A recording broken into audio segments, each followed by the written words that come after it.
Hi welcome back. जैसा कि आपको मालूम है कि हम आपको 8वीं कक्षा की मैथ पढ़ा रहे हैं, जिसमें आज हम बात करेंगे एक्सरसाइज 1.2 में, जो कहता था कि रेशनल नंबर को यानी कि rational number represented of the line, किसी परमेय संख्या को किसी संख्या रेखा पे निरूपण, उसके बारे में इससे अगला लेक्चर में हम सीखे थे। आज उससे रिलेटेड कुछ सवाल है, यानी कि एक्सरसाइज 1.2 में, जैसा कि 1.1 हम बना चुके हैं, आज का लास्ट लेक्चर होगा परमेय संख्याओं पे, यानी कि रेशनल नंबर पे। 8वीं कक्षा की मैथ की जो पहली चैप्टर है रेशनल नंबर परमेय संख्या, उसका आज का लास्ट लेक्चर है। उसके बाद हमारा जो लेक्चर आएगा वो आएगा इससे अगला चैप्टर, यानी कि दूसरा चैप्टर जो है घात एवं घातांक है, उसमें आएगा। तो चलिए आज का इस सेशंस में कुछ क्वेश्चंस पे बात कर लेते हैं। एक्सरसाइज कितना है मेरा? एक्सरसाइज है 1.2 में बात करेंगे, जिसमें पहला क्वेश्चन है मेरा कि पहला क्वेश्चन कहता है -1 और 1 के बीच, -1 और प्लस क्या है 1 है, इसके बीच कहता है 3 परमेय संख्या निकालने के लिए। कितना? 3 परमेय संख्या।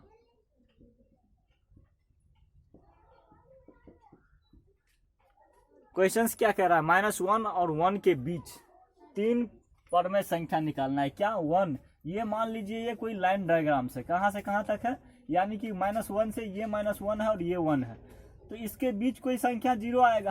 क्या इसके बीच 3 कोई परमेय संख्या ले सकते हैं? अभी संभव है? हाँ, अभी क्या संभव है? तो इसी को हम क्या करेंगे, इसको इस फॉर्म में लिखेंगे। कैसे लिखेंगे? यानी कि -1 को हम लिखेंगे -10/10 लिख सकते हैं, और +1 को लिखेंगे 10/10। अब जो मेरा निकला, यानी कि -1 और 1 के बीच कौन सी संख्या निकला? -10/10 और 10/10, एक माइनस में और प्लस में। अब इसके बीच की जो संख्या हम निकालेंगे वो इसके बीच की अगर संख्या की बात किया जाए तो टोटल इसके बीच कितना आता है? 19 परमेय संख्या ऐसी होगी जो इसके बीच आएगा। लेकिन हमको 3 परमेय संख्या कहता है निकालने के लिए, तो क्या करेंगे? -9/10 हो जाएगा, -8/10 हो जाएगा, और -7/10, क्योंकि तीनों संख्या की बात हो रही है, तो ये मेरा आंसर हो गया। लेकिन -1 और 1 के बीच उस समय संभव नहीं था। क्या है? संभव बनाना पड़ता है। क्या है कि -1 को हम 10/10 लिखेंगे, काट के -1 होगा, और +1 को 10/10 लिखेंगे तो भी काट के 1 ही होगा। तो इसको इस रूप में हमने लिखा, और इसके बीच देखिए -10 से +10 के बीच 19 परमेय संख्या हो सकता है, लेकिन हमको 3 की जरूरत था, तो ये मेरा था। अब देखिए दूसरा नंबर क्वेश्चन पे बात करेंगे। दूसरा नंबर क्वेश्चन कहता है कि 1/4 इसी टाइप का रिलेटेड है। एक्सरसाइज 1.2 में पूरा यही सवाल है, यानी कि 2 संख्याओं के बीच परमेय संख्या आपको निकालना है। 2 निकालिए, 4 निकालिए, 5 निकालिए, या 10 निकालिए, सेम टू सेम यही प्रोसेस से बनेगा जो भी क्वेश्चन रहेगा। देखिए अब बट्टा ये था मेरा कि 1 - 1 दिया हुआ था, यानी कि 5 3 दिया रहेगा, उसके बीच क्या निकालने के लिए। अब बट्टा यानी कि फ्रैक्शंस वाले में देखेंगे तो 1/4 और 1/2 के बीच कहता है परमेय संख्या निकालने के लिए। कितना? ये एनसीईआरटी का सवाल है, जिसमें हमको कहता है 1 परमेय संख्या निकालने के लिए। क्या? 1 परमेय संख्या निकालना है। कौन सी किस चीज का है? एनसीईआरटी का प्रॉब्लम से। ये एनसीईआरटी बुक जो होगा, जो 8वीं कक्षा का एनसीईआरटी बुक बनाता होगा, उन सब के लिए ये प्रॉब्लम्स है। उसी बुक का है। तो कहता है 1 और 1/4 के बीच 1 परमेय संख्या निकालना है। तो क्या आप निकाल सकते हैं इसको? इस टाइप के प्रॉब्लम को इस टाइप से बनाना है, क्योंकि जो पहला संख्या रहेगा ये मेरा क्या फर्स्ट संख्या है। फर्स्ट संख्या क्या करेंगे? मल्टीप्लाइड एंड डिवाइड करेंगे दूसरी संख्या के हर से। दूसरी संख्या ये है मेरा, दूसरा संख्या क्या? 1/2, इसका हर ये हुआ, और ये 1 क्या है? अंश है। ऊपर वाले को अंश और नीचे वाले को हर। पहली संख्या में क्या करेंगे? हर से दूसरी संख्या के हर से मल्टीप्लाइड एंड डिवाइड करेंगे, तो क्या हो जाएगा? 1 × 1 1 हो जाएगा, 4 × 8, ये निकल गया। अब दूसरी संख्या जो है मेरा क्या है? दूसरी संख्या जो है उसमें क्या करेंगे? पहली संख्या के हर से, हर क्या है? 4 से मल्टीप्लाइड एंड डिवाइड करेंगे, तो 4 × 1 = 4, 4 × 8। अब देखिए कितना? 1 और 1/2 के बीच कौन सी संख्या निकला? 2/8। फिर क्या हो जाएगा? 2/8 निकला, और 4/8 निकला। 2 के बाद कितना होता है? 2 के बाद 3, और 3 के बाद 4 से इन दोनों के बीच एक ही परमेय संख्या है। इसको हम कैसे लिखेंगे? 2/8, 3/8 और 4, सॉरी यहाँ पर 8 होगा, और 4/8। तो एक ही परमेय संख्या हमको निकालने के लिए कह रहा था, यही मेरा आंसर हो जाएगा 3/8। तो आप इस टाइप के प्रॉब्लम को इस तरह से सॉल्व कर सकते हैं बड़ी आसानी से। किसी भी क्वेश्चन आए उसके बीच अगर परमेय संख्या कह निकालने के लिए अगर इस टाइप का प्रॉब्लम है तो पहली संख्या के हर से क्या करना है, पहली संख्या में दूसरी संख्या के हर से क्या करना है, मल्टीप्लाइड एंड डिवाइड करना है। और उसके बाद जो दूसरी संख्या होगा, दूसरी संख्या में क्या करना है, फिर पहली संख्या के हर क्या है, ये नीचे वाला होता है, 4 से मल्टीप्लाइड एंड डिवाइड करके, और जो संख्या निकलेगा उसके बीच आराम से आप फाइंड कर सकते हैं। तो चलिए हम साइड हो जाते हैं, स्क्रीनशॉट लीजिए या। तो चलिए अगला क्वेश्चन यानी कि तीसरा नंबर क्वेश्चन पे बात करते हैं। तीसरा नंबर में कहता है -3 और -2 के बीच कितना, 2 परमेय संख्या हमको निकालना है। तो -2 ऐसे डायरेक्ट भी परमेय संख्या क्या होता है, देखिए परमेय संख्या की बात हो रही थी, p/q के रूप में हमेशा याद रखेगा, p/q के रूप में होना चाहिए, जहाँ q क्या होना चाहिए, डज नॉट इक्वल टू 0 होना चाहिए मेरा। तो इस रूप में कहता है लिखने के लिए क्वेश्चंस की 2 परमेय संख्या -3 और -2 के बीच। तो हम पहले जो बताए थे -1 और +1 के बीच परमेय संख्या, उसी पे ये बनेगा। यानी कि -3 को हम क्या लिख सकते हैं, 30/10 लिख सकते हैं, और यहाँ पे -2 को हम क्या लिख सकते हैं, -20/10। अब जो मेरा निकला है यानी कि -30/10, और क्या निकला है दूसरा संख्या -20/10। अब इसके बीच देखिए, -30 से -20 के बीच कितना कह रहा है, बीच -30 और -20 के बीच 2 परमेय संख्या की बात हो रही, तो क्या हो जाएगा, -29/10 लिख सकते हैं, फिर -28/10। यही हमको लिखने के लिए तो बहुत है, क्या हो जाएगा, -27/10 लिख सकते हैं, -26/10 लिख सकते हैं, जहाँ तक कहाँ तक आ जाएगा, -20 तक आएगा। तो हमको क्या करना है, -20 और -30 के बीच ही निकालना है ना। तो हमको 2 ही परमेय संख्या की जरूरत है, तो इसीलिए आगे हम नहीं लिखेंगे, यही मेरा क्या होगा, आंसर हो जाएगा। देखिए नीचे क्या है, चौथा नंबर, अभी जो हम बताए थे फ्रैक्शन वाला, यानी कि 1/4 था और दूसरा संख्या 1/2 था, उसी पे ये आधारित क्वेश्चन है। और इस टाइप के प्रॉब्लम्स मैंने पहले ही कह दिया, आए तो पहली संख्या में क्या करना है, 4/3 में दूसरी संख्या के हर से मल्टीप्लाइड एंड डिवाइड, हर क्या है, 4 है, इससे मल्टीप्लाइड करेंगे, डिवाइड करेंगे, तो कितना, 4 × 16 और 4 × 12 हो जाएगा। फिर जो दूसरी संख्या 9/4 है, इसमें क्या करेंगे, पहली संख्या के हर से मल्टीप्लाइड एंड डिवाइड करेंगे, तो इसका हर कितना है, 3 है, तो 3 से गुना और 3 से भाग कर दिया, तो 9 × 27 हो जाएगा और 4 × 12 हो जाएगा। अब जो मेरा क्या निकला है, 16/12 और 27 क्या निकला है, 12। इसके बीच कहता है 6 परमेय संख्या याद करने के लिए, 1 2 नहीं, 6 परमेय संख्या। इस टाइप की प्रॉब्लम में अगर 10 भी कहे तो कोई फर्क नहीं पड़ता है। देखिए यहाँ से शुरू करेंगे, 17/12 हो जाएगा, 18 कितना हो जाएगा, 12, 19 क्या हो जाएगा, 12 हो जाएगा, फिर 20 क्या हो जाएगा, 12, और उसके बाद फिर 20 से क्या हो जाएगा, 21/12 हो जाएगा, 22/12 हो जाएगा, और इस तरह से क्या लिख सकते हैं आप, 23 फिर क्या हो जाएगा, 12। कितना हो गया, 1 2 3 4 5 6 7 को हो गया, यही मेरा, यानी कि 6 ही कह रहा था, 6 कह रहा था निकालने के लिए, तो यही मेरा आंसर हो गया। यहाँ तक 22/12 तक ही आंसर रहेगा इसका। तो देखिए कितना, 16 और 27 के बीच है, कहाँ तक आया, 22 तक आया, और यहाँ से 17 से स्टार्ट है, 16 को छोड़ दिया गया।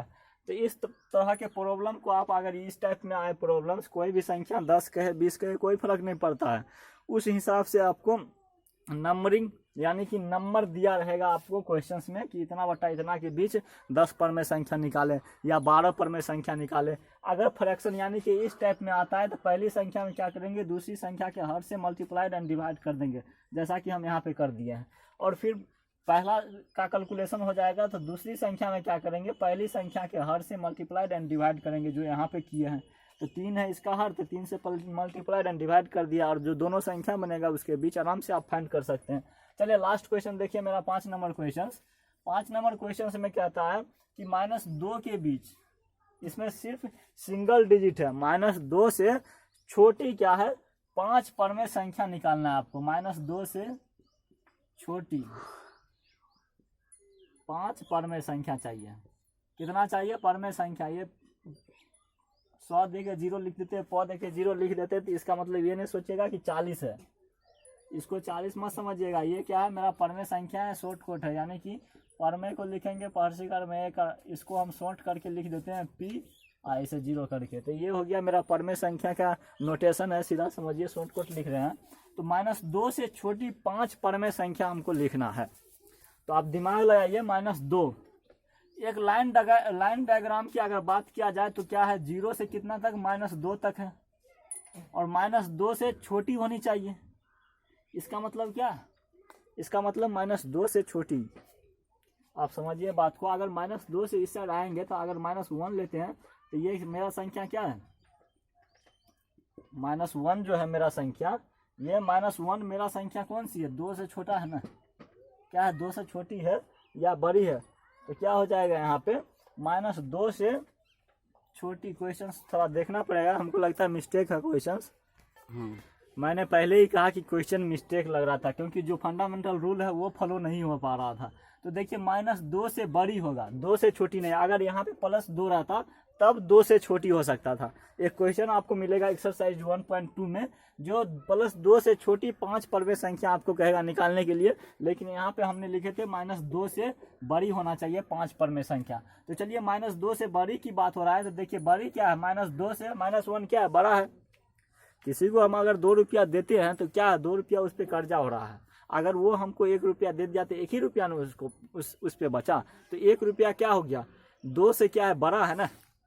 यहाँ पे सोचिए समझिए, -2 था, यानी कि उसके पास क्या था, हमने 2 रुपया दिया था, 2 रुपया उसके पास ऋण था, वो 1 रुपया दे दिया तो उसके पास 1 ही रुपया ना हमको देने के लिए बचा, तो क्या 1 रुपया उसके लिए क्या है, बड़ी हो जाती है। ये ऋणात्मक मान में, यानी कि इंटीजर संख्या में -1 क्या होता है, -2 से बड़ा होता है। तो यहाँ पे देखिए क्या हो जाएगा, ये -1 भी लिख सकते हैं इसको, और इसके करीब अगर आए तो -1/2 भी लिख सकते हैं, क्योंकि 1 के बीच, मान लीजिए ये कोई परमेय संख्या है, 0 है और 1 है, यहाँ पे 1 है, और मान लीजिए इसका क्या हो जाएगा, 0.5 होगा, 0.5 होगा तब ना हमको 1 मिलेगा।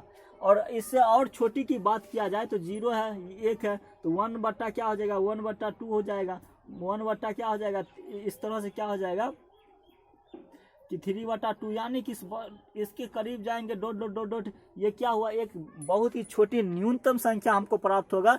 यहाँ पे इसका यूज नहीं है, ये जो हमने बताया ये रेशनल यानी कि रियल एनालिसिस में यूज है, जो भरपूर यूज है बीएससी फर्स्ट पार्ट में भी। अगर आप मैथ रखिएगा आगे चल के सेकेंड पार्ट, थर्ड पार्ट में भी रियल एनालिसिस है, वहाँ पे इसका भरपूर यूज है। यानी कि 0 के करीब आ रहा है तो ये क्या है, 0 के पास, यानी कि 0 के करीब आ रहा है लेकिन 0 नहीं हो रहा है, 0 नहीं हो रहा है, इसका मतलब है 0 के करीब आ रहा है लेकिन 0 नहीं हो रहा है, यानी कि 0 क्या है, हमारा बाउंडेड हो जाएगा।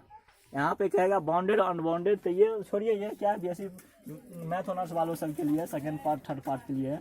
तो हमको समझना है, यहाँ पे सिर्फ बेसिक दे दिया है कि -2 से बड़ी 5 परमेय संख्या की बात हो रही है, तो -2 से क्या करेंगे, पीछे लेंगे, और -2 से जितना बड़ी हो सकता है, 1 भी हो सकता है, 1/2 भी हो सकता है, 3 भी हो सकता है, 4 भी हो सकता है, क्योंकि माइनस से 50 भी हो सकता है। तो क्या -2 से बड़ी है ना, तो 5 ही परमेय संख्या की बात हो रहा है, तो क्या हो जाएगा यहाँ पे 5 परमेय संख्या, यानी कि -1 हो जाएगा, -1/2, 0 भी आ जाएगा, और उसमें फिर 1/2 आएगा और 1 आएगा। यही मेरा क्या हो गया, 5 परमेय संख्या हो गया, यही मेरा आंसर हो गया। अगर इसके बीच 50 भी परमेय संख्या आपको कहे निकालने के लिए तो कोई फर्क नहीं पड़ता, क्योंकि आप इन्फिनाइट तक जा सकते हैं।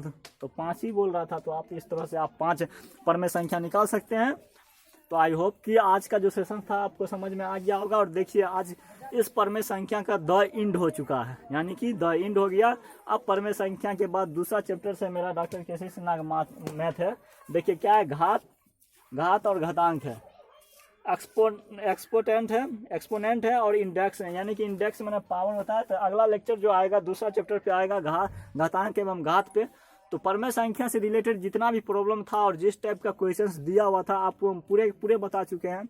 अगर परमेय संख्या में बनाने में प्रॉब्लम होता है तो एनी डॉट हम पहले ही लिख देते हैं हम अपने कमेंट सेक्शंस में। अगर किसी भी क्वेश्चन में प्रॉब्लम या होता है तो वो क्वेश्चन हमारे व्हाट्सएप नंबर पे भेज सकते हैं आप बेझिझक, उसका सोल्यूशन आपको मिलेगा 100%। तब तक के लिए हमारे चैनल पे बने रहिए और बाय।